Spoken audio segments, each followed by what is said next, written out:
Представьте лысый маленький киви, который можно есть вместе с кожицей. Называется актинидия. К слову, актинидия является киви ближайшей родственницей. Но киви у нас не растет, вымерзает. Чего нельзя сказать об актинидии? В мире всего насчитывается около 40 видов актинидии.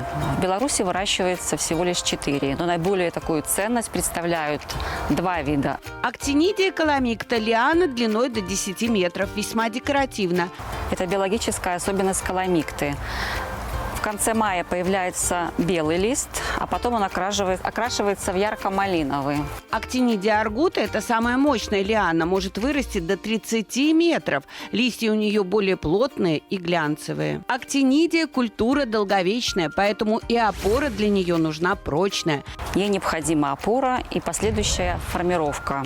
Так как весенняя обрезка способствует сокодвижению, и растение может погибнуть от плача, поэтому обрезаем либо летом, либо осенью. Например, вот сейчас мы можем срезать побег, вот он уже немножко древеснел, заготовить черенки. Растение живет 80-100 лет, плодоносит более 50 лет. Наиболее урожайная у нас все-таки аргута. С нее мы можем получить до 20-30 килограмм с лианы. С каламикты мы получаем меньше. Но каламикта у нас является рекордсменом по содержанию витамина С.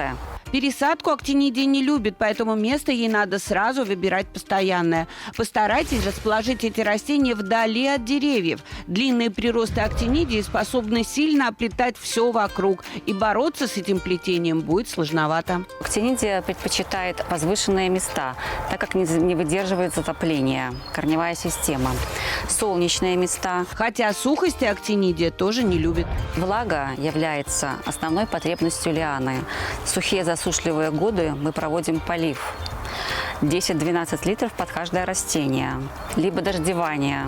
И тогда лиана вам скажет спасибо. Актинидия – растение двудомное, то есть мужские особи, есть женские. Следовательно, чтобы получить урожай, на участке нужно высадить представителей обоих полов актинидии. Понять, какого пола саженец, можно только во время цветения. Мужской цветок.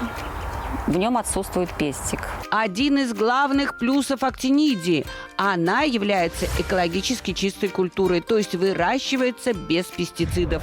Растение не поражается ни болезнями, ни вредителями. Единственная угроза, которая может быть, это кошки. И да, не удивляйтесь, они поедают молодые растения.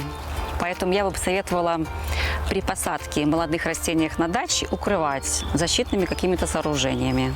Еще Мичурин писал о том, что актинидия по полезности, вкусовым качествам и неприхотливости способна заменить в нашем регионе даже виноград.